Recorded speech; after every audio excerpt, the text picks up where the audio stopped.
Bom dia Pacaembu, bom dia pessoal, sejam bem-vindos e bem-vindas a mais um dia de programação, um dia que promete muito aqui na Feira do Livro. Sejam bem-vindos todos e todas. Pessoal, hoje a gente vai começar com um debate da mais alta relevância e do mais alto interesse também. A gente reuniu aqui duas jovens lideranças indígenas brasileiras que estão impactando o debate internacional, local, em todas as camadas, sobre essa questão urgente dos povos indígenas no Brasil, que é decisiva, né, para todo o planeta.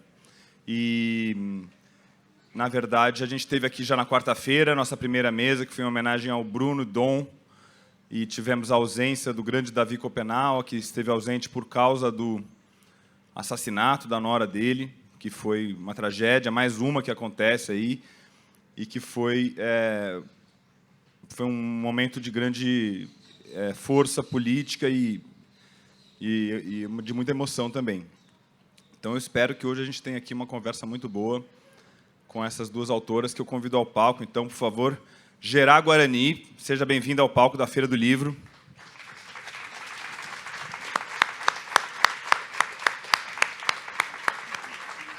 Obrigado, Gerá. Vou se acomodar, por favor. Gerá Guarani, aqui de São Paulo, do Jaraguá, não é, Gerá? Ela vai falar um pouquinho. Da aldeia Tenondé-Porã. Sim, ela vai falar sobre os territórios, que é o nome da nossa mesa. Chay Suruí, seja bem-vinda. Palmas para Chay. Você quer ficar aqui, Bernardo? E para conduzir essa conversa, não teria ninguém melhor do que o grande Bernardo Esteves, que todo mundo conhece do podcast A Terra é Mesmo Redonda, isso foi até provado recentemente. É redonda mesmo. E ele está aqui e vai lançar um livro que é dos mais esperados do ano, pelo menos para mim, para o pessoal da 451. Bernardo, querido. Bernardo, repórter da revista Piauí, na área de ciência e questões ambientais e tudo que está relacionado a isso. Bernardo, então, por favor, tome assento e manda ver aí. Obrigado, viu? Só pegar meu café. Gente, bom dia. Bom dia, Chay. Bom dia, Gerá. Bom dia a todo mundo. Feliz de ver a casa cheia. É uma alegria grande estar aqui de novo. Paulo está de parabéns, a belíssima feira. É muito bom a gente passar a ter esse evento para poder celebrar os livros, a leitura, a troca de ideias. Fico muito contente de estar aqui, especialmente para mediar essa mesa. Eu estou aqui com a Chay Suruí, que é a Chay Suruí e a Gerá Guarani, que são duas expoentes dessas novas gerações de lideranças indígenas que estão fazendo muito gosto da gente ver, ganhando protagonismo indígena em todas as esferas, muito necessário, né? A gente está aqui para poder falar um pouco dessas experiências, desse protagonismo. Chay é do povo Paiter Suruí, ela é filha de dois expoentes do ativismo no Brasil, Almir Suruí e Neidinha Bandeira. A Chay, vocês talvez tenham ouvido falar dela 2 anos atrás, quando ela esteve em Glasgow, fez a única indígena a discursar no evento de abertura, e está aí militando no ativismo socioambiental, pelos direitos dos povos indígenas, pela justiça climática. E Gerá Guarani, a Chay está... Esqueci de falar, né? A Chay você não se formou ainda não, né? Estudante de Direito em Rondônia. E Gerá, como o Paulo falou, Guarani, daqui de São Paulo, de Parelheiros. Eu não vou conseguir falar direito, Gerá, o nome, já te vi falando em vídeos, não sei se eu vou conseguir dizer, né? Assim, da terra Tenondé-Porã e na aldeia Calipeti. Obrigada. Depois você fala direito para a gente poder aprender. A Gerá é educadora, formada em pedagogia pela USP, vai nos falar um pouco da importância da educação para a promoção dos direitos dos povos indígenas. E eu quero muito ouvir ela também, a gente vai tratar disso. Ela mora numa aldeia que está com uma experiência que me parece muito interessante, de ruptura com o patriarcado. A gente vai ouvir um pouco essas experiências. Mas quando a gente fala... Eu queria primeiro começar essa mesa, na verdade, pedindo para cada uma falar um pouco da realidade dos povos de vocês, né, de onde vocês vêm, porque quando a gente fala em povos indígenas, a gente está chapando, né, assim, numa única palavra, assim, uma diversidade imensa, centenas de povos, centenas de idiomas, centenas de realidades diferentes, né? Claro que a gente tem uma história comum, obstáculos e dificuldades enfrentados que são comuns, mas em cada povo há desafios que se colocam particularmente, né? Então eu queria começar essa mesa pedindo para a Chay falar um pouco da realidade dos Paiter Suruí e para a Gerá falar da história, das dificuldades dos Guarani Mbiá, que é o povo de onde você vem. Então passo a palavra para vocês para a gente começar. Quer começar, Chay? Canatenga. Primeiro, então, já que é para começar e a gente está na Feira do Livro aqui, eu também sou colunista na Folha de São Paulo e, há algum tempo atrás, eu escrevi eu aproveito esse espaço, né, não só para compartilhar e denunciar um pouco do que vem acontecendo, né, mas, como o Bernardo falou, para compartilhar também aquilo que a gente sente, como a gente vê, né, um pouco da nossa cosmovisão, porque nós somos mais, né, do que sofrimento, né, gente? Nós somos mais do que a luta, né? Enfim, somos muita coisa. Então, eu vou começar primeiro, né, lendo um poema que eu escrevi para o meu namorado que está aqui, né? Então, primeiro eu vou começar lendo para ele esse poema que eu escrevi para a Folha de São Paulo. Vou me levantar. E aí o começo do poema, né, na verdade, ele é uma referência a Aire Cesário, né, acho que é assim que fala, que começa falando assim, né? Morreremos nossas mortes nas florestas tropicais, fertilizando e florescendo nosso corpo território. Flor do mato, correnteza do rio, fruto grudado no pé, macaco, tamanduá, árvore barriguda. Somos a natureza. Me apaixono pelo moço mais bonito da aldeia, enquanto conversamos sobre os astros e as estrelas. Conto para ele histórias ancestrais. Sinto o vento forte nos tocar. Conversamos sobre o tempo em que ainda não tínhamos nascido, sobre resistência e revolução. Falamos sobre um tempo e lugar que ainda não existe, de autonomia e libertação. Ele toca a flauta, eu bato meu...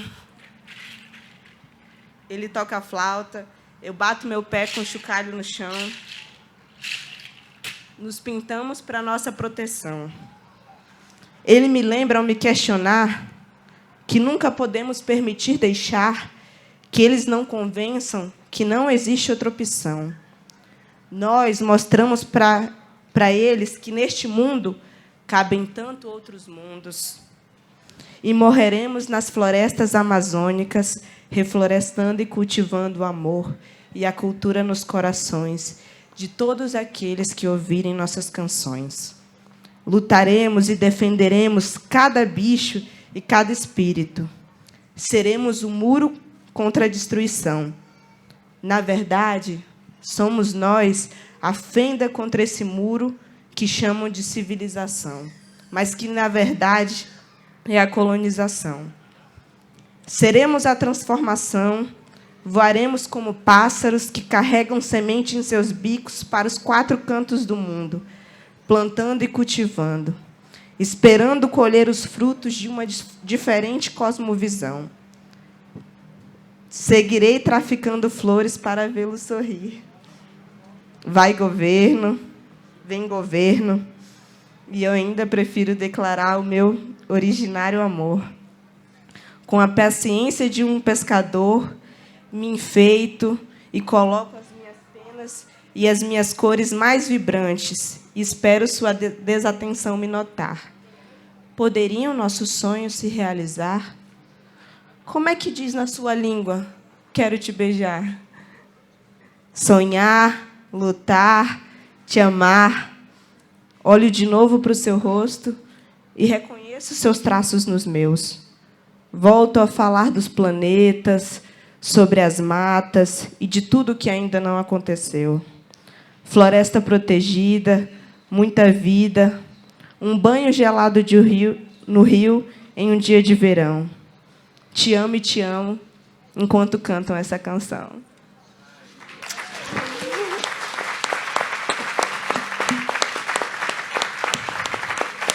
Obrigada, gente.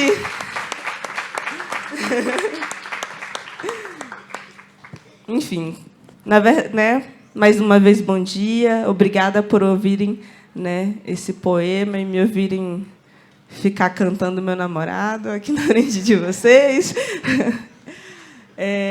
Na verdade, meu nome é Walela Roichai, mas todos me chamam de Chai. Eu sou do povo Paiterei, Paité Suruí, de Rondônia, da terra indígena 7 de Setembro, que se chama assim porque foi exatamente no momento em que o Brasil ganha a sua independência, que a gente perde a nossa, que foi quando acontece o contato do nosso povo, que, em relação ao povo guarani, é muito recente. Nós temos só 64 anos de contato. Então, além de sermos diversos, a colonização também chegou para nós de uma forma diferente. E é importante que a gente entenda isso, porque, senão, a gente acha que o indígena é só aquele indígena do passado, enfim. Como eu falei, a terra indígena 7 de Setembro ela começa em Rondônia, termina no Mato Grosso. Rondônia, hoje, que é um dos estados mais bolsonaristas do nosso Brasil, com um governador, com uma Assembleia Legislativa, com deputados e senadores que estão aí hoje no Congresso votando contra os nossos direitos. Rondônia, que é um estado do agro, tanto que agora eles falam que vão rondonizar o Acre, ou seja, vão começar a destruir, derrubar todas as florestas e transformar tudo em agronegócio, assim como acontece no nosso estado. E Rondônia tem 56 povos indígenas. Eu trabalho na Canindé, uma organização que trabalha com 21 povos indígenas, não só no meu estado, mas também no sul do Amazonas e noroeste do Mato Grosso. E, infelizmente, pouca coisa no nosso estado mudou, principalmente por causa desse cenário que eu coloco para vocês, de um governo estadual que é muito conservador e muito bolsonarista e que, até hoje, não nos respeita. Não respeita os povos originários que vêm protegendo a vida. Porque, inclusive, o agronegócio precisa de nós para continuar, porque é das florestas que vem a água, é das florestas que vem a vida. Mas eles não conseguem olhar e ver toda a vida que tem lá. Então, Rondônia, hoje, a gente passa não só, por exemplo, no meu território, com questões de mineração ilegal, de mais de 6 mil cabeças de gado ilegais que estão dentro do nosso território, mas a gente também vê outras situações acontecendo dentro do nosso estado, como, por exemplo, na terra indígena Uruauau, que também tem mais de 6 mil cabeças de gado lá, só em uma pequena parte do território, e que hoje a gente sabe que essa carne, inclusive, sai de lá para ser vendida na França. E que é comprada pela JBS, para também ser vendida para vocês aqui. Mas eu acho que é importante dizer que quem compra essa carne está comendo carne amaldiçoada, porque lá é um lugar sagrado, é um cemitério. Então, as pessoas não estão desrespeitando só a floresta, não estão desrespeitando só nós, mas, inclusive, os espíritos que estão ali. E é importante que as pessoas saibam também que tipo de alimento que elas estão comprando. Um alimento que não é envenenado somente pelo por esses venenos que eles colocam, né, pelos agrotóxicos. Mas também, como eu falei, mas que também está amaldiçoado, né? A gente, infelizmente, está vendo, e aí é melhor ser mais sucinta, né? Um aumento da violência mesmo, né? Inclusive por conta dos invasores. O que a gente está vendo é que a nossa luta, apesar de um novo governo, ela tem um caminho muito longo pela frente, né?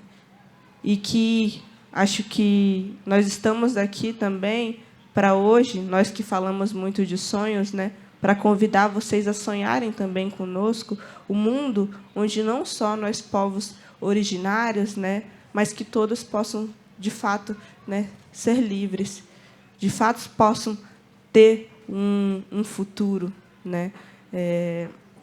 Mas enfim, já falei muito. Muito obrigada a todos, né? É um prazer estar aqui ao lado dessas grandes potências.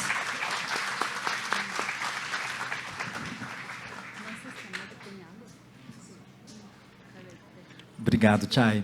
Vamos ouvir Gerá agora sobre as especificidades e a história do povo Guarani Mbiá. Por favor, Gerá.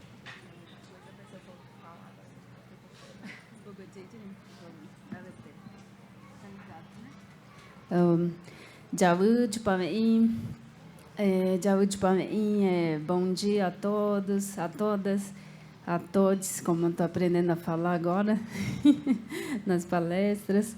E primeiro quero agradecer o espaço aqui, mais um espaço na cidade, tentar, né? O espaço de escuta e de fala, e também desse espaço, né, com o Paulo, com a Chay Suruí, com a Parenta, e que, como ela disse, vários povos com tantas histórias diferentes, espaços diferentes, né, cultura diferente, momentos diferentes. Enfim, uma honra estar aqui com vocês dois também, e espero que eu possa, de fato, colaborar com as perguntas e que saiba minimamente responder as perguntas ou situações que forem colocadas aqui, como a Chay falou, né, de poder colaborar também com as pessoas de Uruá, boca com cabelo, que estão aqui.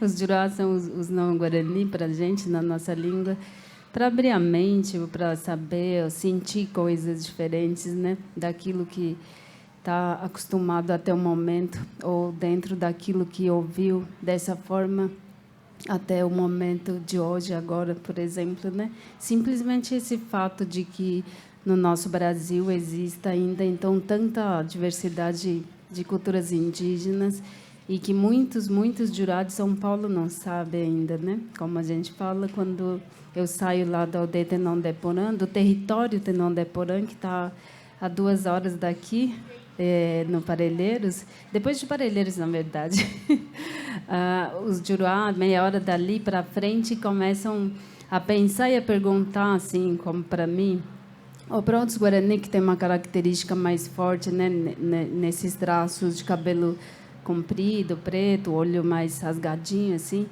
Daí falo, vocês são bolivianos, peruanos? Daí a gente fala, não, a gente é Guarani Mbiá. E aí, então, eu, Gerá Potumiri, né? Inventei esse nome aí de Gerá Guarani, assim, porque é mais fácil Jurá aprender a falar também.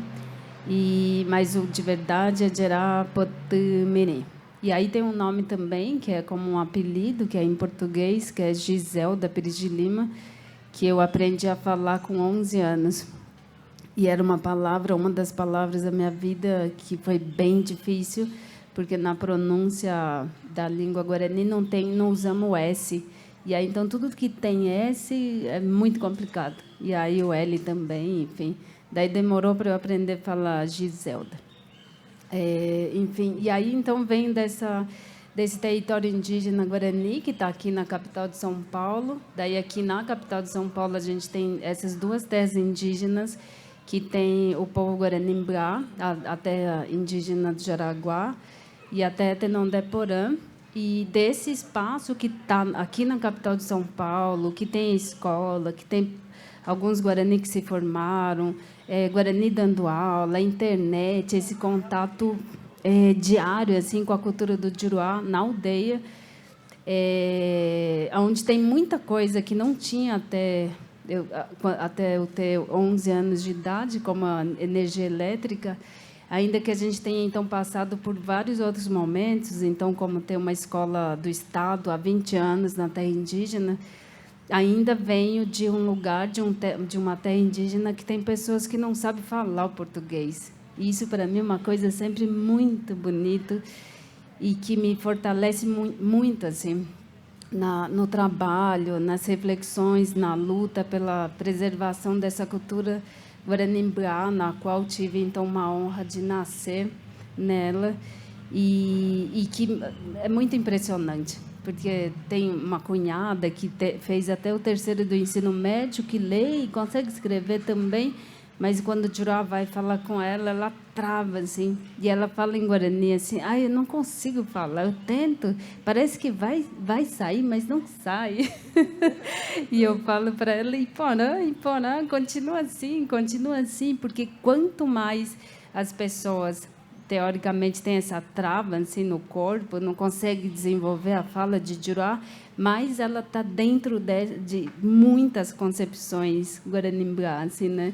E uma delas, uma concepção, uma educação tradicional, o modo de ser Guarani, que a gente fala, né, do Nhanderecó, e que eu dirá Guarani, ainda que tenha nascido numa aldeia, ainda que que tem o Guarani como a primeira língua, mas que, por tanta influência também da cultura de Juruá, também hoje, todos os dias, tenho que me policiar para melhorar, quanto pessoa, independentemente da etnia, né, da cultura diferente, que é, então, a concepção do povo Guarani, que é de viver com o suficiente, que eu acredito que é uma educação tradicional de todos os povos indígenas e de todos os povos que respeitam a natureza, inclusive Juruá.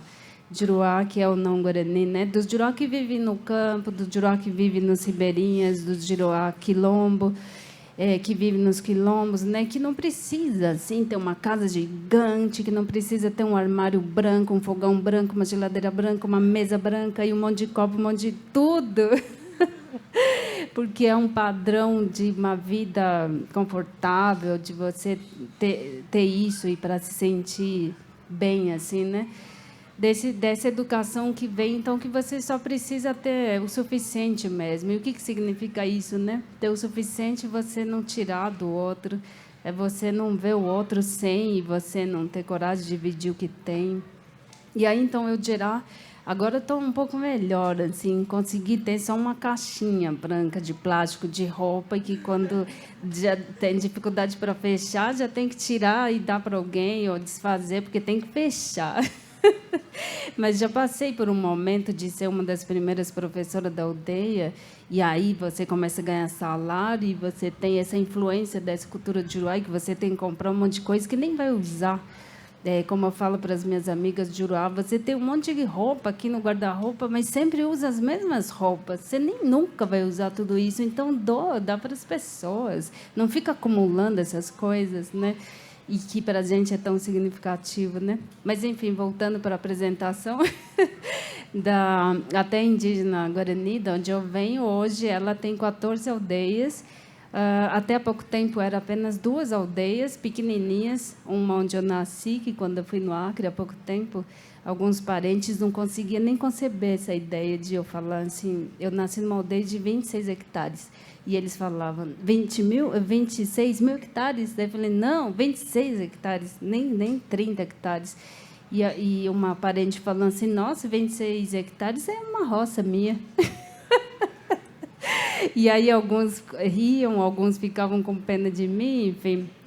E aí eu falei para muitos parentes lá, eu falei, não, agora eu me sinto uma das Guarani mais ricas, assim, de São Paulo, no sentido da riqueza de recurso natural, de território, de poder realmente fortalecer o aspecto da cultura Guarani. Em várias situações que a gente ficou prejudicada por ter vivido por tanto tempo numa terra tão pequenininha, de não ter, por tanto tempo, ter perdido o direito de pescar, de caçar, de plantar, de tirar os recursos naturais.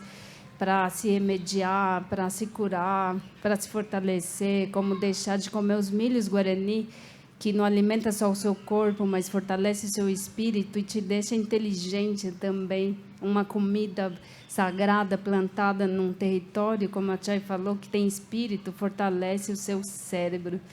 E só com o cérebro fortalecido, saudável, que você também tem uma condição real de ser generoso, ainda com aquilo que você não enxerga, como o Guarani acredita, como o meu povo acredita, que tudo na natureza tem os ijá, que é como os guardiões. É por isso que a gente não pode sujar a água, que não podemos poluir os rios, que não podemos derrubar grandes áreas de mato para plantar um monte de milho lindo, colorido, para vender nos restaurantes caros de São Paulo, onde venderia igual água, como já falaram para mim. E eu falei, não, nunca vamos vender os nossos milhos, não podemos vender, né?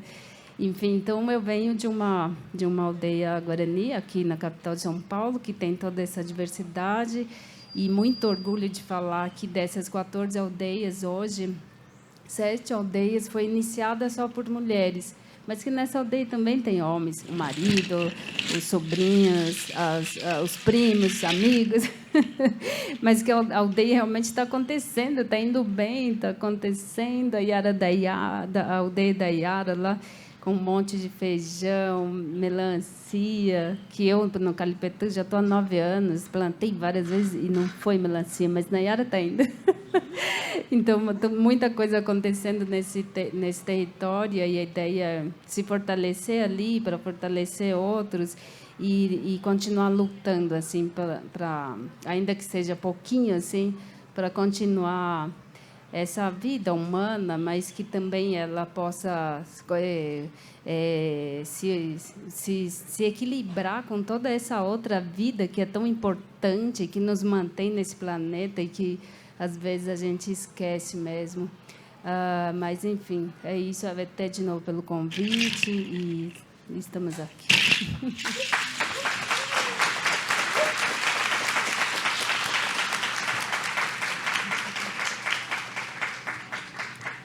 Obrigado, Gerard. Gente, primeiro um informe antes da gente continuar. Eu esqueci de dizer no começo que nessa primeira parte do papo eu vou conversar com o Chay e com o Gerard, e na segunda parte a gente vai ter 15 minutinhos para as perguntas de vocês. O staff da Feira do Livro já está posicionado aqui com as cartelas, as perguntas vão ser feitas por escrito. Então, quem já tiver perguntas, já pode ir acionando a equipe para fazer as perguntas por escrito, para a gente ter essa segunda parte no final. Então, para continuar a nossa conversa, gente, queria falar desse tema difícil, que é o marco temporal, né? Assim, que é o ponto nevrálgico da luta pelos direitos indígenas atualmente. Quem acompanha o noticiário sabe que a gente teve golpes duríssimos recentemente, tanto no Congresso quanto no Supremo, em relação ao marco temporal. A discussão no Supremo, que já tinha sido paralisada antes, voltou a ser paralisada essa semana, para grande frustração dos povos indígenas. E, antes disso, o PL 490 passou na Câmara. Falta ainda o Senado, e ainda que o Senado aprove, existe a possibilidade de veto presidencial, mas, enfim, isso tudo é uma questão muito preocupante. E eu queria trazer isso à tona para a gente discutir, queria perguntar para vocês uma pergunta que eu faço para ambas, né? Assim, por que essa é uma bandeira tão importante na luta pelos direitos indígenas? E o que é que nós, Juruá, para usar, né, a expressão dos não-guarani, né, Gerard, o que é que nós podemos fazer para ajudar na luta, para impedir que passe esse marco temporal? Quer começar, Chay? Pode ser. Então, primeiro eu queria começar dizendo, né, que agora já não é mais PL 490, né, que eles, inclusive, mudaram o nome agora que chega no Senado, é PL 2903, né, exatamente numa tentativa de tentar nos confundir mesmo, né? Que aí muda de nome, mas não muda o projeto de morte, não, tá, gente? O projeto de morte continua para as nossas vidas.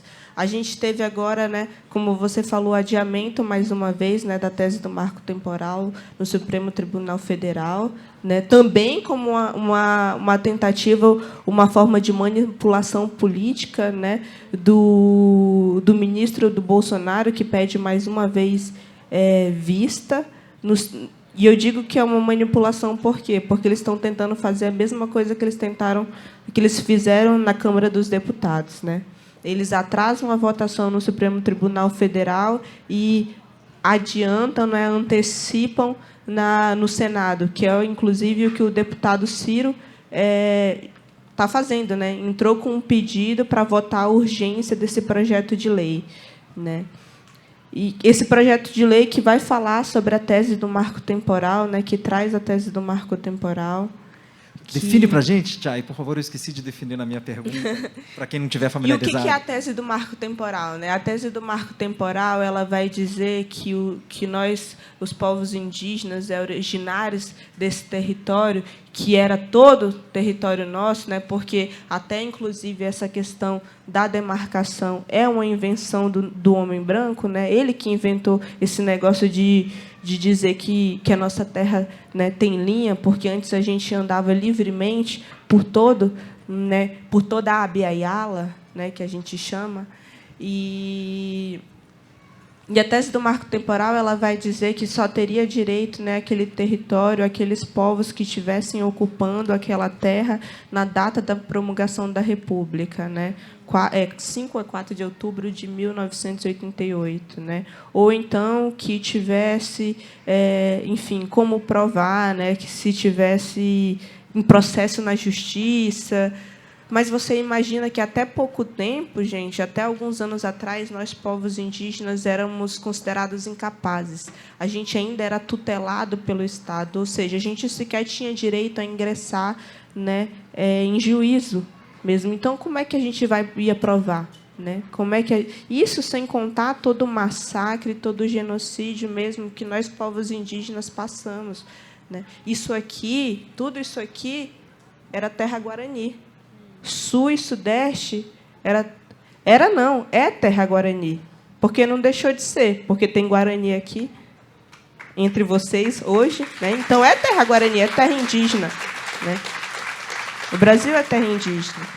E só que eu acho que é importante falar, né, que a gente fala muito da tese do marco temporal, que é importantíssima para a gente, né, porque quando a gente fala de terra, o significado de terra é muito diferente, né, do que significa o território para a gente, do que significa o território para o não indígena, né?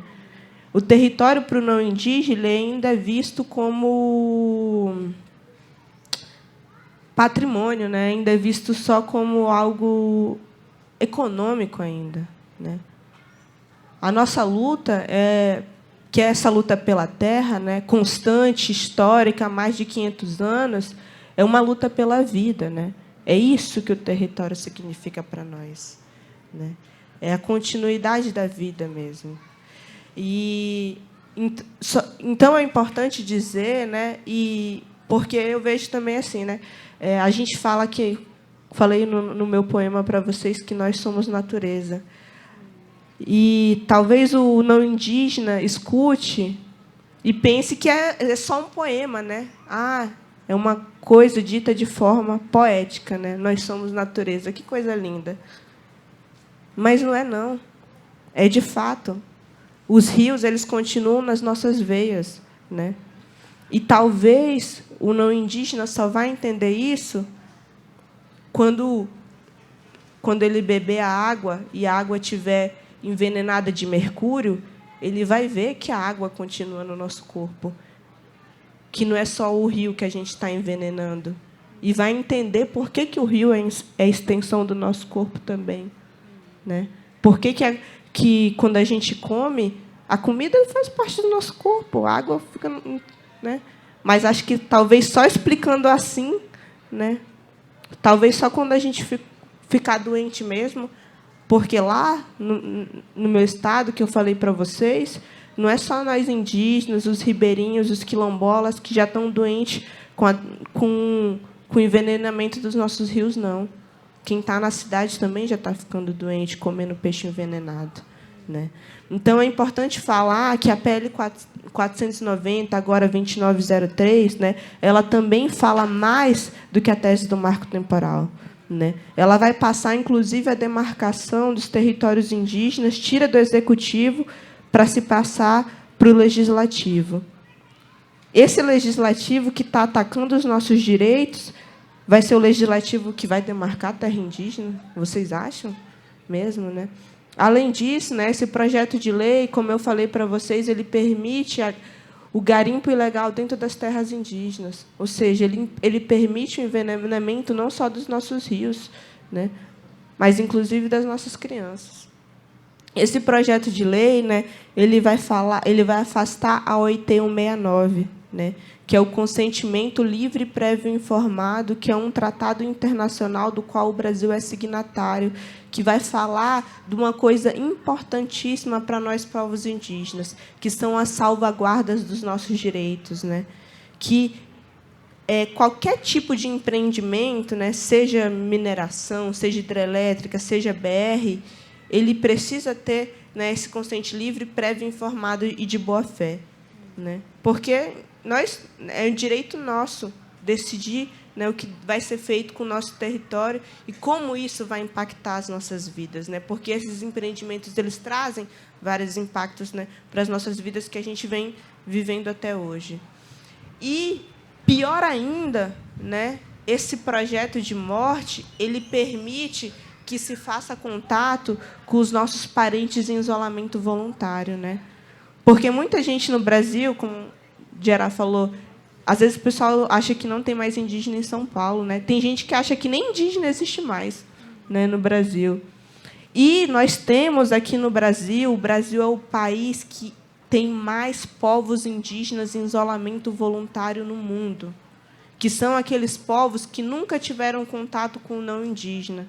E eles também estão sendo postos em perigo, né? Porque esse projeto de lei permite que se faça o contato com esses povos, que hoje não é permitido no Brasil, porque a política indígena no Brasil é uma política de não contato, exatamente porque a gente sabe toda a morte que isso traz, né? Como eu falei para vocês, na história do meu povo, quando teve o contato, 64 anos atrás, a gente conta que nós éramos 5.000.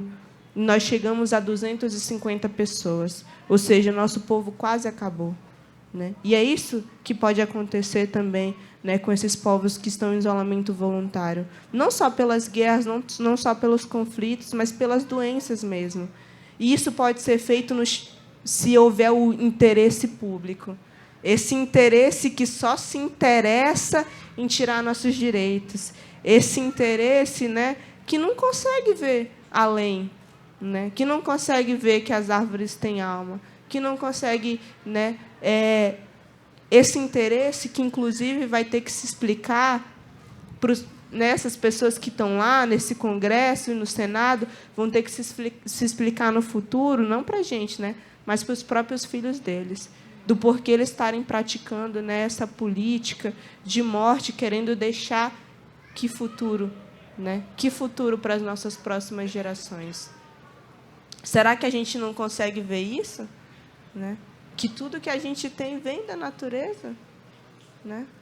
E então, né, eu acho que primeiro entender, né, que essa não é uma luta só nossa. Isso é uma temática que atravessa a vida de todos, seja das cidades, a zona rural, né, seja das cidades às aldeias, quando a gente vê essa questão climática, né, aqui nas cidades a gente está vendo os alagamentos e os desabamentos. O negócio é que isso chega primeiro em quem? Nas populações que estão à margem da sociedade, né, que foram vulnerabilizadas. São as pessoas da favela, né, somos nós, povos indígenas. Mas isso vai chegar em todo mundo, né? Já está chegando, inclusive lá fora do Brasil, né? Então, o que o Congresso decide hoje, né, vai afetar não só nós, não se enganem, né? Vai afetar cada um de vocês. E é por isso que eu convido vocês a também estarem cobrando, né?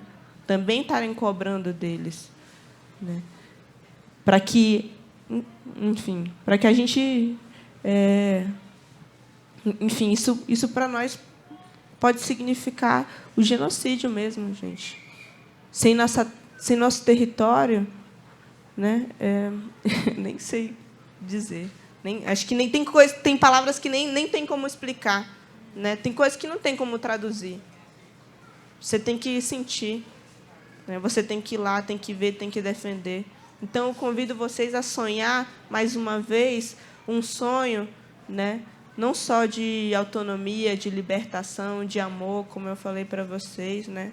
Mas um sonho de que a gente, de fato, consegue, né, todos aqui voltemos a nos conectar com a nossa Mãe Terra, né? Com esse planeta.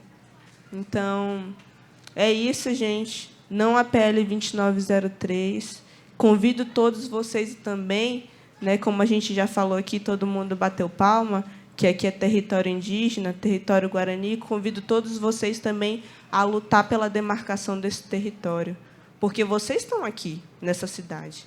Vocês podem cobrar isso também, vocês podem lutar por isso também, né? Então, muito obrigada.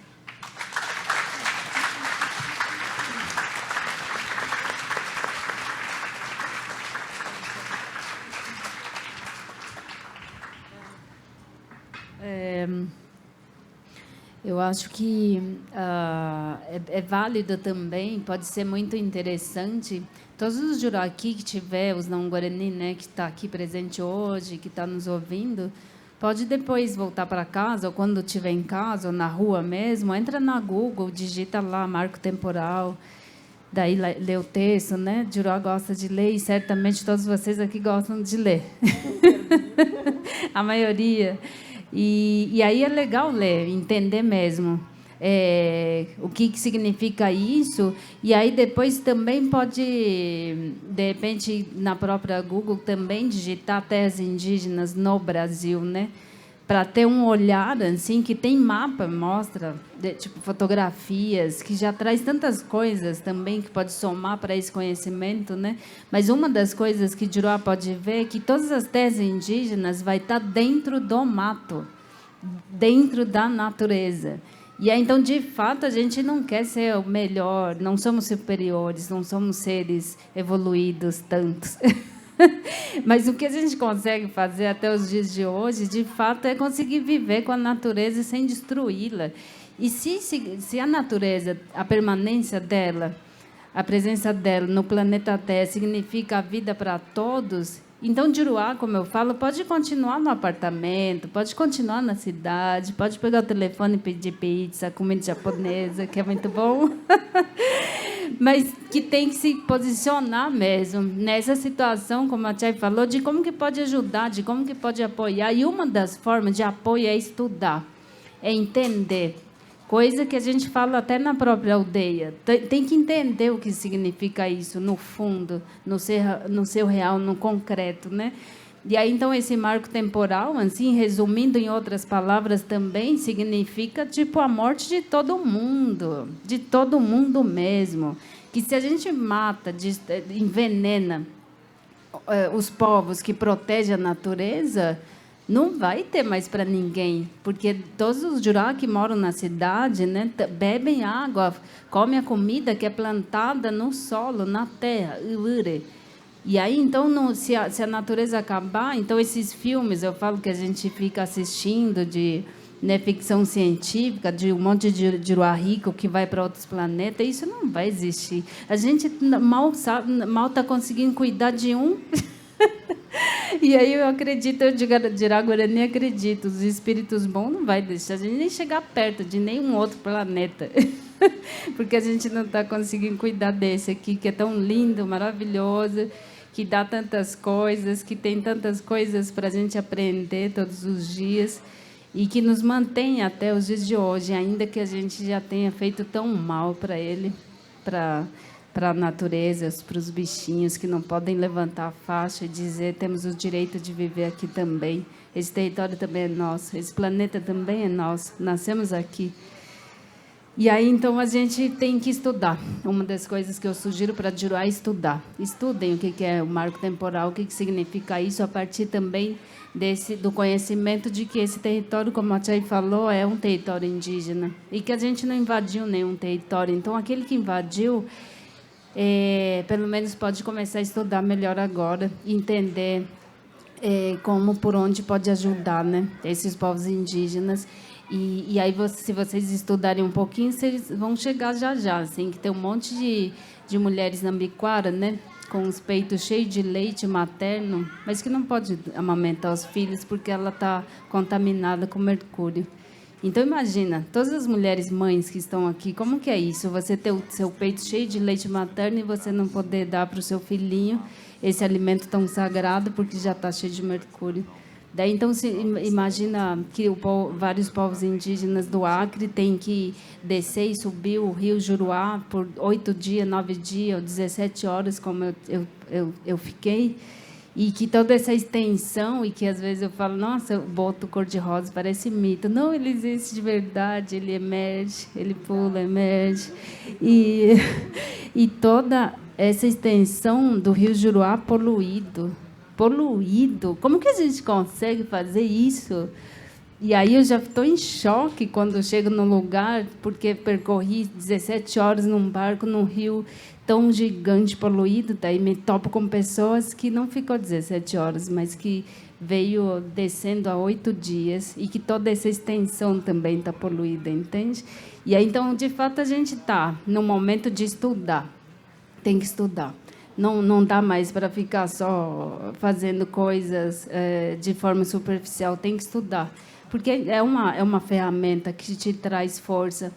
E eu estou falando para as pessoas que a gente tem que buscar, né, mais força. Agora, força, não poder, não destaque, não ficar, enfim, de outras formas. Assim, tem que ter força. Assim. E quanto mais gente saber o que está acontecendo mesmo, o que é isso, né? Como um monte de gente está xingando só o Lula agora, como se toda a bagunça que está rolando aqui, como essas nambiquara que não pode amamentar os filhos, fossem culpa do Lula. Não, e eu não estou aqui defendendo o Lula, nem sou petista, assim, mas só estou dizendo que há muito tempo o nosso território é comandado por um monte de juruá com muito dinheiro, que é o poder, assim.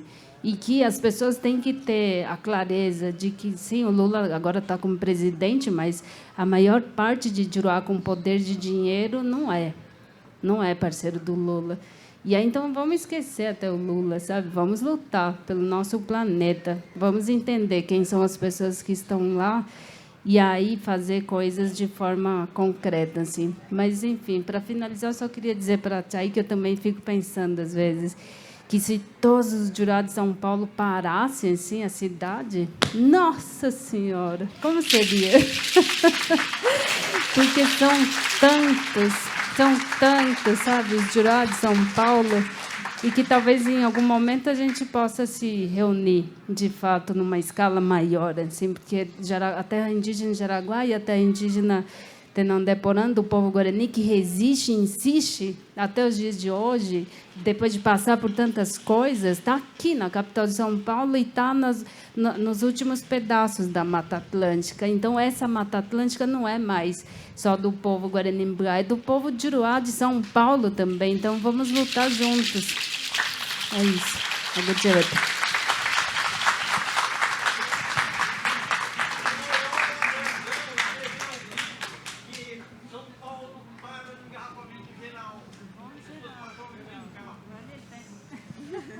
Obrigado, Gerá.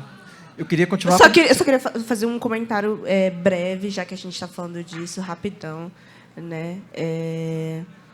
Só falei para vocês, né, que na terra indígena Uruauau existem mais de 6 mil cabeças de gado, que, inclusive, vão para Fansas, que são compradas pela JBS. Né? Só para vocês entenderem, a Gerá falou que não é o Lula, né? E não é, né, gente? Hoje a gente tem um Congresso mais conservador, inclusive, do que o Então, eu vou falar disso também. Ia ser breve, mas, enfim, não sei se vai conseguir, mas vou tentar. Um Congresso mais conservador do que o passado. Né? E aí, vocês sabem quem financia o Congresso? Multinacionais. Uma delas, JBS. Né? Não vou falar mais nada, só para vocês verem como está conectado. Né? O gado ilegal, a carne ilegal amaldiçoada que sai do nosso território e é comprada pela JBS, né? Que é o mesmo dinheiro que eles estão fazendo o quê? Para financiar esses projetos de morte, para continuar nos matando. Mas, enfim, era só esse comentário. E para todo mundo ir para a rua para demarcar mesmo, que é isso mesmo. Se São Paulo parasse, né, para defender as terras indígenas que a gente tem aqui, Então, vocês também têm que começar a entender a parte de vocês, né, gente? Parece que a gente está aqui para salvar todo mundo. Pô, não dá, né? A gente também precisa de vocês. Obrigado, Chay. Gente, e um tema que eu queria trazer agora, a gente está assistindo, né, a uma nova onda de protagonismo indígena nos últimos anos, e muitas das lideranças de grande projeção são mulheres, né? A gente tem a primeira-ministra dos povos indígenas, Sônia Guajajara, a primeira presidente indígena da FUNAI, Joênia Wapichana, meus conterrâneos em Minas Gerais elegeram Célia Chacriabá, deputada federal, Sônia foi eleita aqui por São Paulo também. Queria saber de vocês se a gente pode falar num feminismo indígena, o que diferencia ele, por exemplo, do feminismo negro, do feminismo branco, e como é que esses feminismos conversam, e a que vocês atribuem esse protagonismo das lideranças mulheres indígenas. E aí eu acho que pode ser uma ocasião para Gerá falar também dessa experiência da aldeia dela. Quem quiser começar.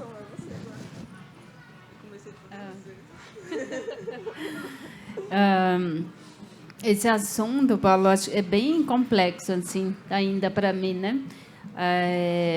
Eu nasci numa aldeia que ainda tinha cacique, vice-cacique, tinha também duas pessoas que eram chamadas de cabo e capitão, assim. E as coisas foram mudando aos poucos, resumidamente, assim. E aí, de repente, não tinha mais essas duas figuras na aldeia, o cabo e o capitão, somente o cacique e o vice-cacique. E em 2008, a gente, na Tenon Deporã, projetamos uma ideia de que a aldeia indígena poderia se organizar dentro de um outro formato político interno, mas que poderia ser, mas que apesar de parecer diferente, poderia ser algo mais próximo da própria cultura guarani, pelo que a gente já tinha ouvido tantas vezes serem ditos também, e já afirmando que, então, a palavra cabo e capitão não era da nossa língua guaranimbá, né? E que, então, isso poderia ter, sim, sido uma influência muito forte dos Juruá, assim, principalmente na época da ditadura, para o povo guaranimbá, né, para as comunidades que tinham o SPI, né, que era o Serviço de Proteção ao Índio, que era também um braço do Estado nas aldeias, e que pegava alguns guarani, alguns indígenas, né, de coração mais pequenos, talvez, uma palavra, não sei se isso é correto, mas, enfim, que se tornavam os cabos, os capitões, o capitão que tinha que ordenar para a comunidade ali o que tinha que fazer, e a maioria dos trabalhos lá no Paraná, por exemplo, era trabalho escravo, que os guarani eram chamados para plantar um monte de milho e depois falavam, né, a gente vai ficar com a metade, vocês com a outra metade, só que no final os guarani não ficavam com nada. E aí, então, enfim, a gente falando sobre tudo isso no meu território, e o nosso território, então, uma aldeia de 26 hectares, onde não tem mais nada para se fazer, o que acontece em sociedades, em comunidades indígenas? Ela entra em colapso. Começa a acontecer muitas coisas ruins. E uma das coisas ruins que acontece, que atinge essas comunidades, é a droga mais letal do planeta, para mim, que é a bebida alcoólica, que é legalizada, né, tanto para comercializar quanto para comprar, né? Então, até evangélico vende. Na aldeia tem um monte de mercado de donos evangélicos que vendem de bebida alcoólica, que, para mim, de Araguarani, sempre dá um nó na cabeça, entende? Enfim, e aí, então, uma das coisas ruins que entrou nessa aldeia que eu nasci pequenininha foi a bebida alcoólica, que gerava, por sua vez, muita violência na aldeia.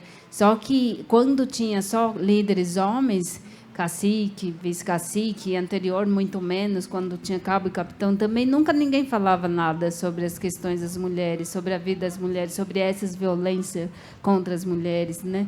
E que alguma coisa tinha que ser feita e tal. E aí, em 2008, a gente começa esse trabalho de começar a estruturar um outro formato, assim, que já de início tinha muito isso, de trocar a ideia do poder pela força, e que o poder a gente nunca quer dividir, nunca é dividido, mas a força sim, e quanto mais gente, mais forte você fica e tal. E aí também para entrar essa questão da importância da atuação da mulher na aldeia, porque assim como para Juruá, na cidade, é muito mais fácil mesmo, de fato, uma mulher falar de um estupro, por exemplo, para uma outra mulher do que para um homem. E aí, então, a gente começa a colocar tudo isso, porque tudo isso está acontecendo nessa terra indígena, né? E não é de, como algumas lideranças falam hoje para mim, isso está acontecendo porque hoje tem muitas drogas na aldeia, né? Tem até crack na aldeia. Aqui, nas aldeias de São Paulo, principalmente, que as pessoas falam bastante. Outros líderes guarani. E aí eu sempre falo, não, tem a tia Jari, de Achucá, que cortou meu umbigo, há mais de 40 anos agora, né? Tem 41. E ela relata situações de muita violência com ela e com outras mulheres. Então, não é uma questão... Tudo bem, hoje tem um número maior, talvez, de formas diferentes, mas não podemos afirmar que isso, então, acontece só apenas há 15 anos, assim, ou 10 anos. Não, acontece há muito tempo. Enfim, mas resumindo, o nosso movimento aqui no território Tenondé, onde tem, então, hoje um equilíbrio de trabalho político de homens, avaqué, e de trabalho político de Cunhangué, que são as mulheres, cada vez mais equilibrando de novo dentro de uma concepção de uma educação tradicional mesmo, onde é errado fazer mal para o outro. Então, é errado a mulher fazer mal para o homem e o homem para a mulher. Então, a gente tem que se cuidar. Na cultura guarani, a gente tem que se cuidar. E aí isso promove essas aldeias novas que têm mulheres na liderança, assim, que às vezes... enfim, está tudo bem assim. Não precisa, então, necessariamente ter um homem ali para dizer que vai ficar tudo bem também. As mulheres também, e a gente não quer também ser melhor nesse aspecto, ser melhor que ninguém. Mas só pelo fato da gente dar à luz, né, engravidar e ter um filhinho que sai do nosso corpo, assim, isso enfim, é só para nós mesmo. Isso faz a gente ter várias outras percepções, várias outras formas de ver, de fazer, de ter possibilidades que nasce aqui, depois reverbera aí para a prática também. Daí, então, hoje hoje sou muito feliz de poder contar para a Jurá e para os parentes também que esse é um território que teve também esse momento assim, vamos viver sem cacique por esse ano para ver o que acontece. Daí um monte de pessoas mais velhas ficam assustadas. E a minha mãe, que já faleceu, é uma das primeiras que fala para mim, você é louca, Jurá. Quem que vai resolver os problemas? Se Jurá entrar aqui na aldeia, quem que vai resolver os problemas? E aí eu começo a falar para minha mãe, assim, na minha casa, mãe, é só nem pensar, assim, ter coabo na aldeia, nas aldeias, na maioria, pelo menos que eu conheço, tudo que rola de bom também é sempre para os caciques. É só para a família dos caciques primeiro. Se sobra alguma coisa que vai para... Mas isso não condiz com uma vida comunitária e com uma vida coletiva que a gente escuta sempre, que é um cuidar do outro, por exemplo. Então, se tem um emprego na aldeia, o que acontece? Vai sempre para a família do cacique primeiro. Isso é coisa de Juruá. Isso é da política de Juruá. Então, a gente tem que tentar se fortalecer nesse aspecto, né? Então, eu e algumas outras lideranças na Tenondé Porã, a gente quase apanha quando a gente consegue colocar na pauta da reunião que todos os espaços de emprego na aldeia que sai tem que abrir inscrição e que todo mundo tem direito de se inscrever e que depois a gente tem que analisar junto esses candidatos, quem que são? Tem filhos? Tem bastante filhos? São de famílias que já têm mais emprego ou não? Enfim, vários aspectos. E aí todo mundo ficou meio doido na aldeia, porque não estava acostumado com isso. Mas hoje a gente tem uma vida bem diferente na Tenondé. E, para terminar, é muito complexo, é muito grande as histórias e tal, mas estou bem feliz. E muita coisa acontecendo, e uma delas é a diminuição drástica assim, de violência contra as mulheres. Isso é muito importante para mim, porque desde os 7 anos, assim, de 8 anos, eu tenho lembranças muito ruins na cabeça e que ninguém fazia nada, ninguém falava nada, sabe? E aí, então... são coisas que também vêm então da perda de território, de coisas ruins que entram na aldeia e tal, mas que em todos como na maioria dos casos quem sofre mais é as mulheres. né? Então, quem primeiro vai para a questão da bebida alcoólica é os homens. E aí, depois disso, então, generaliza, às vezes, violências domésticas nas casas. E quem enfrenta isso é as mulheres. E aí, então, no território Tenondé, porém, tem muita coisa ruim acontecendo ainda. Acontece, eu falo para todo mundo, Tenondé não é perfeito. Tem muita coisa para trabalhar ainda. Tem um monte de homem ainda influenciado por essa ideia do machismo e tal. Mas, assim, do que já foi, assim, eu sempre falo, melhorou muito, assim, de não me topar com mulheres com o olho roxo ou com o dente quebrado e não fazer nada, ou não falar nada. Hoje, um monte de mulheres guarani resolvem os problemas, assim, entre elas, só elas. Isso é muito bom. E o trabalho com os jovens, com as crianças, enfim. E aí, para terminar mesmo, o que eu queria falar é que eu acho que uma das diferenças, assim, desse movimento, né, das mulheres indígenas, principalmente pelos guarani, que eu posso falar, é que a gente sempre fortalece a ideia e a necessidade e a realidade de que moramos juntos, vivemos juntos. Então, devemos nos fortalecer juntos, devemos nos cuidar juntos. E aí, então, na aldeia, a gente não fica fazendo passeata com faixas ou fazendo movimentos assim, só nós mulheres, porque estamos com eles na aldeia. É o nosso marido, os nossos filhos, nossos irmãos, nossos avós.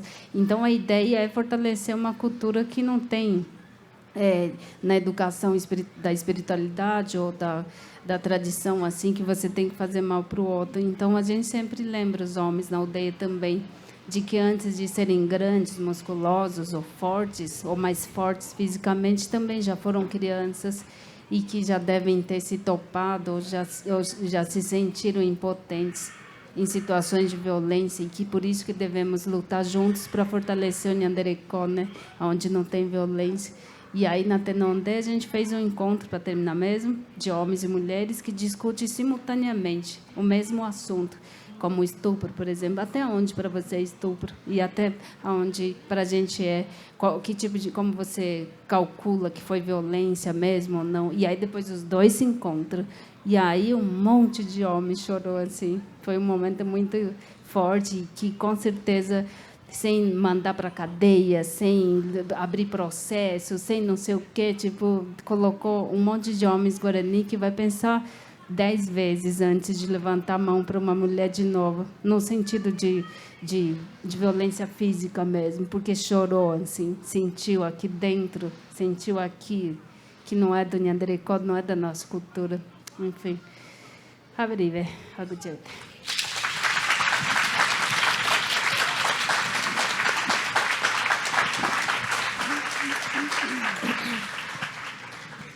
Aulas e aulas. Então,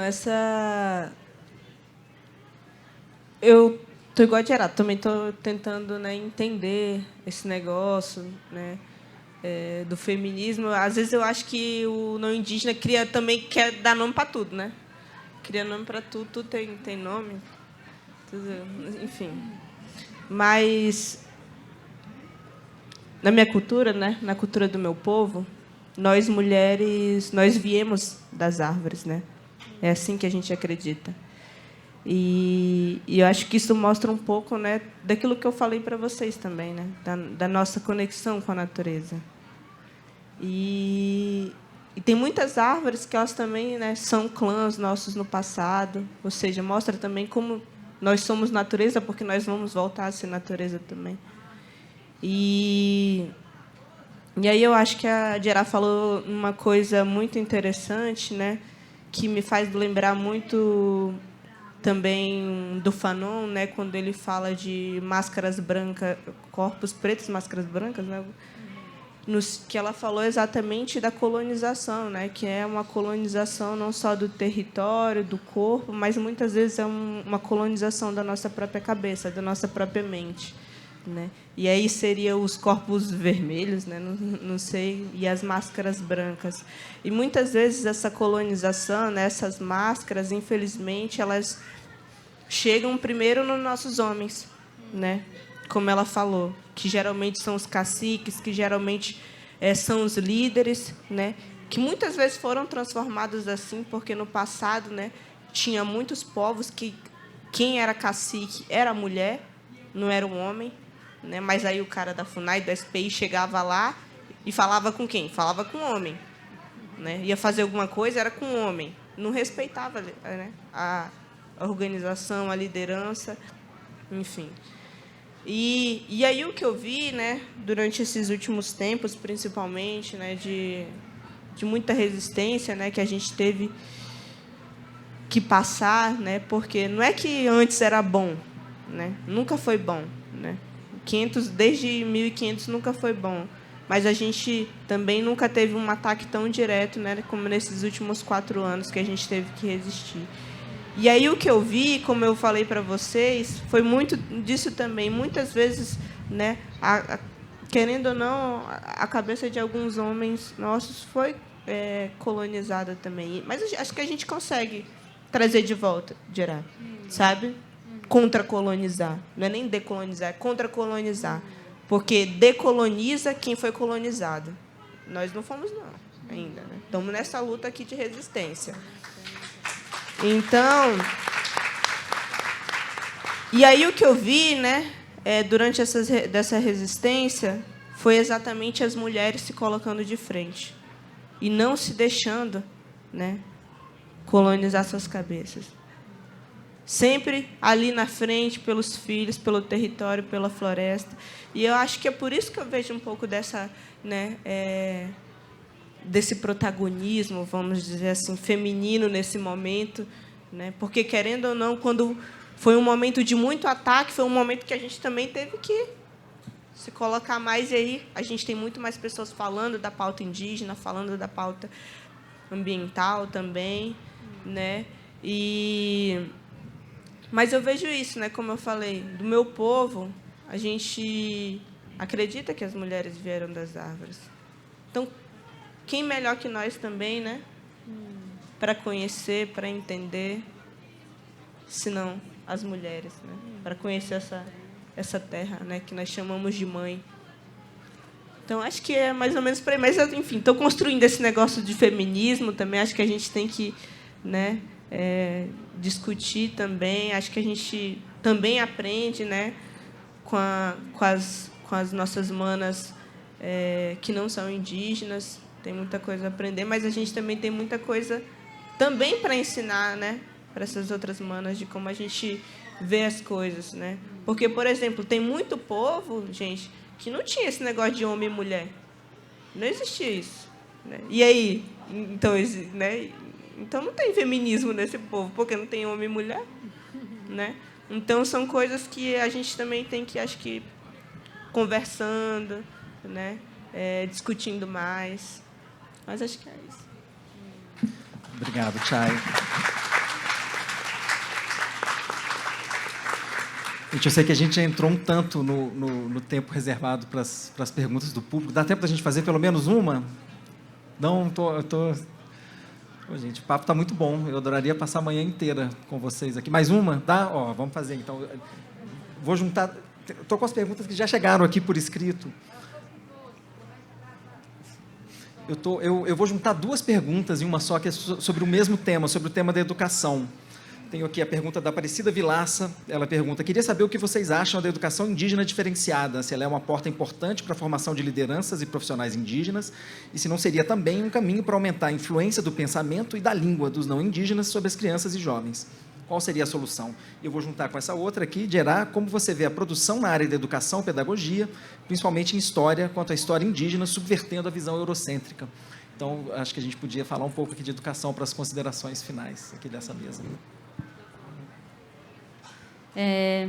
Eu escutei rapidinho daqui a pergunta dela de como que a gente trata o idoso. Daí quero responder muito rapidamente para vocês que na cultura guarani, quanto mais idoso você é, mais especial você é, mais você é cuidado. E até há pouco tempo, na aldeia Guarani, Tenondé e Jaraguá, as pessoas eram muito felizes com os cabelos brancos. Como eu tenho alguns aqui, quando eu vejo, realmente me dá uma alegria aqui dentro, assim, porque é uma honra você acordar e poder viver todos os dias. Mas isso, infelizmente, também está sendo cada vez mais sendo influenciado pela cultura de Juruá, mas não de todos, mas essa ideia de que você tem que ficar jovem o tempo inteiro, né? Que você não pode morrer. A gente está tão doido da cabeça que a gente está começando a achar que a gente não pode morrer.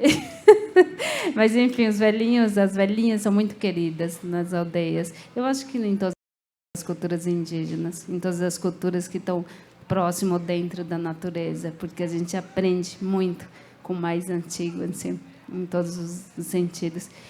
E aí, falando da educação, eu também já fiz muitas palestras falando da educação, né, escolar, em vários segmentos, de falar sobre educação bilíngue, educação diferenciada, educação tradicional, enfim, desse campo aí, né, de que hoje, então, a gente também está nesse planeta já há um tempo, nessa ideia de que a gente tem que nascer e estudar, ir para a escola de Juruá, que é a escola, né, principalmente essa escola que você tem que ir para esse caminho para ser alguém na vida, e de repente chega também uma educação na aldeia, como na Tenondeporã há 20 anos, que é uma educação diferenciada, então, mas que ela acontece de forma toda atropelada, porque um monte de lideranças indígenas de São Paulo, Guarani, com outras 4 etnias do interior de São Paulo, nos meados de 96, 97, começa uma luta grande para as aldeias indígenas ter a escola na aldeia, porque é uma forma de não sofrer tanto preconceito, é uma forma também de ofertar educação escolar para aprender a ler e escrever para as crianças sem sair da aldeia, enfim, várias questões aí. E aí o Estado, a Secretaria do Estado de Educação começa a atender as aldeias Guarani com a educação diferenciada nos territórios, só que sem nenhum preparo, assim, sem nenhuma conversa, assim, de fato as consequências que vai junto com esse modelo, né? Que é o prédio da escola, que é a merenda que vai para a escola, que são feijão que tem gosto, cheiro de sardinha, que dura 9 anos. Essas comidas horríveis, essas comidas de leite achocolatado, que é um pó branco muito açucarado, que você tem que começar a servir para as crianças todos os dias, e que, de repente, hoje tem Guarani aí que não tem nem 40 anos e que já está com diabetes, pressão alta, sabe? Não quero ofender ninguém, mas quando eu era criança e quando não tinha escola, não tinha nenhum Guarani assim, barrigudinho, sabe? Na aldeia. E agora tem bastante, assim, porque tomam muito esse achocolatado com muito açúcar, e se fosse só barriguinha, tudo bem, assim, mas vem a pressão alta, vem diabetes, sabe, de Guarani, jovem que já morreu de ataque cardíaco porque tinha pressão alta e não tomava remédio, porque não se acostumou, enfim, um monte de coisa. Mas, enfim, daí em outras palestras sobre educação para Juruá, eu também já falei que talvez uma das coisas que poderia mudar, de fato, drasticamente, o modo de vida de Juruá na cidade era realmente fazer a modificação, a transformação na ideia do que é uma formação de escola, né? Uma formação para garantir algum futuro para as pessoas. E aí, hoje, a gente parte desse momento, assim, de uma crise planetária já em relação à questão de ir acabando com as nossas florestas, como uma juruazinha lá do Acre falou esses dias para mim, que o Acre era o segundo estado que tinha um encarceramento altíssimo, assim, de pessoas de 18 a 30 anos, porque entrou à escola, daí vai para a escola com essa ideia de ser alguém na vida, e aí deixa de aprender a se virar dentro de um conhecimento ali da região, e, de repente, termina o ensino médio e não tem emprego. Então, ele acaba indo para o tráfico, para o crime. E aí, então, enfim, por aí vai. E aí, nas cidades, principalmente, então, essa ideia da educação para você ser alguém na vida já não está valendo, porque tem um monte de Juruá desempregado, tem um monte de Juruá passando necessidade. E aí essa situação de a gente está numa crise planetária já, a questão do meio ambiente gravíssima, assim, perigosíssima, assim, para a humanidade, e a gente está aí perdendo tempo tendo aulas de segunda a sexta, às vezes com temas nada a ver, assim, que não vai te modificar, não vai te ajudar, não vai saber você saber se virar em nada. como eu falei, imagina se tivesse na grade curricular dos Juruá da cidade, assim, que tem que ter aula sobre o conhecimento da fase da lua e do plantio, por exemplo, de ensinar os Juruá a plantar, por exemplo. Porque enquanto você não sabe plantar, você não tem esse ensinamento, você vai ser obrigado a comprar alimentos, mesmo de um monte de cara que não está nem aí para a vida de ninguém, como, né, a Chay falou aqui. E aí, então, tudo que se ensina hoje ainda nas escolas de Juruá, do Não-Guarani, sobre os povos indígenas, ainda é muito pequenininho. E ainda, tipo, já é pequenininho, já está errado. E, às vezes, é tudo errado, de forma errada, como nos livros de história. Então, tem uma página lá com uma criança com lança ou com arco e flecha na mão, pintadinho, aparentemente feliz, ali, prestes a caçar uma comida. E aí tem lá o nominho, assim, uma escrita pequenininha que fala que é indígena e tal, não sei o quê. Depois, nem na própria página tem mais alguma coisa. Daí você pula a página e não se fala sobre tudo isso que a gente está tentando falar aqui com a Chay, um pouquinho de cada coisa, né? Sobre a questão das leis, né, que ferem os direitos constitucionais dos povos indígenas, da realidade dos povos indígenas, da realidade concreta e tão necessária e tão bonita, também tem a parte bonita de como que esse povo consegue viver em conexão com a natureza, sabe? Ainda que tenhamos tanto tempo de contato com a cultura, né, do civilizado.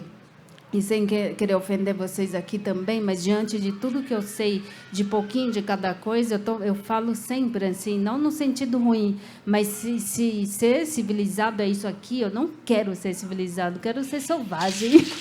Quero morrer muito selvagem, assim, porque está rolando muita coisa errada. Então, eu acho que a questão, né, do currículo, né, do que se pensa como educação, no nosso país, ela tem que mudar drasticamente. E aí, uma das questões que deveria mudar, mas que não é de interesse, mas como a gente pode fazer com que também se torne algo de pressão, assim, é a própria sociedade de Juruá lutar por isso também, de falar, de obrigar o Estado, de fazer um movimento para o Estado, de que tem que ofertar aulas que sejam realistas, que sejam necessárias, como para Juruá de São Paulo, que a maioria que não sabe que tem aldeia de Jaraguá, que não sabe que tem aldeia de Tenondé. Então, era obrigação da Secretaria do Estado de Educação fazer com que todas as escolas, inclusive as particulares, pudessem estudar de forma mais, sabe, não só na história, geografia, mas em todas as disciplinas, que se saiba como que tem um povo indígena tão resistente na capital de São Paulo, e como eles vivem, como eles estão vivendo e como eles querem viver. E, a partir daí, então, formar pessoas de Juruá na cidade realmente conhecedores, assim, porque você realmente não vai ter muita força para lutar por algo que você não conhece.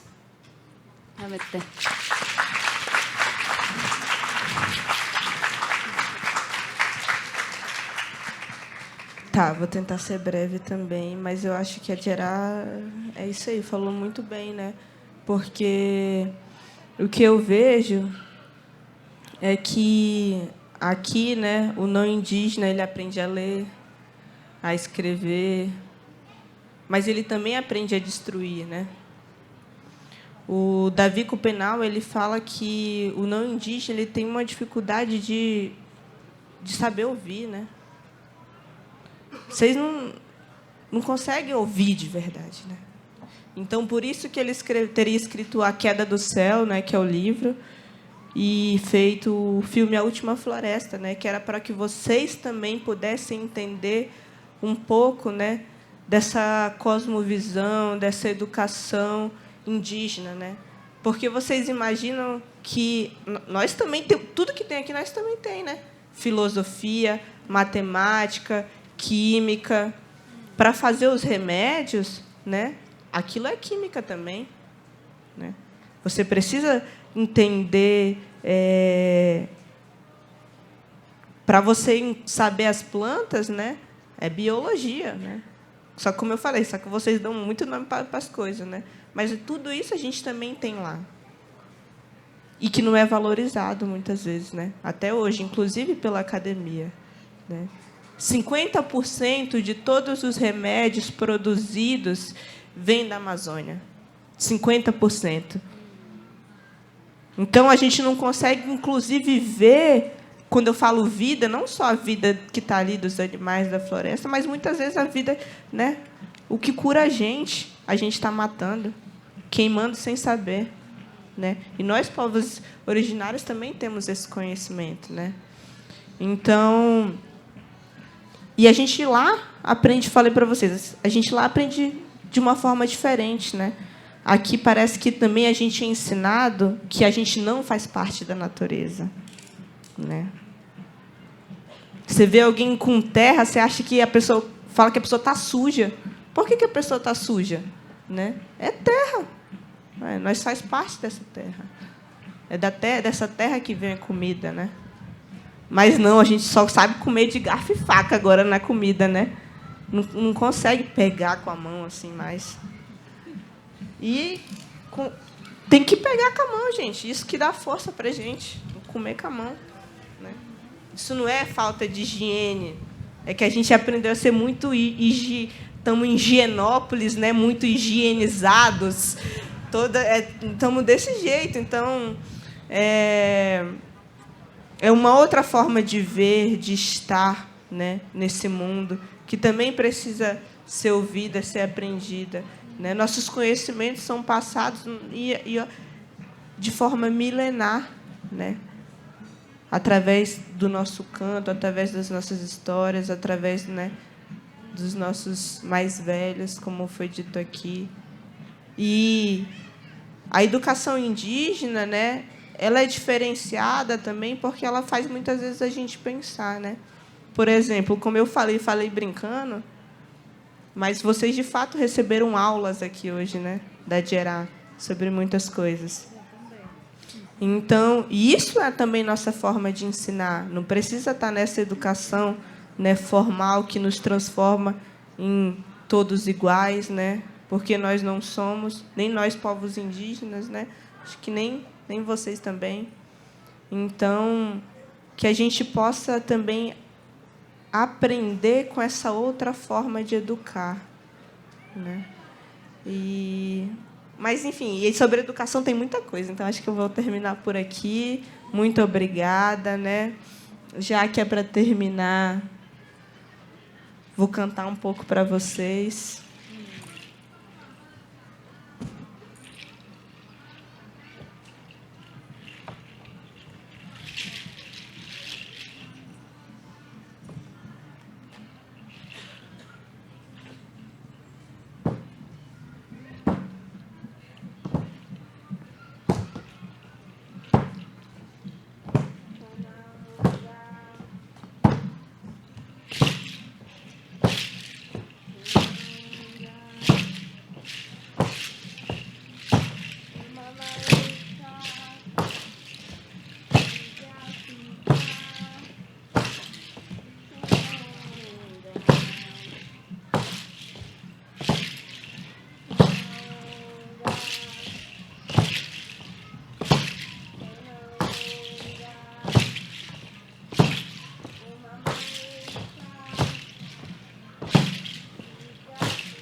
Palmas, palmas.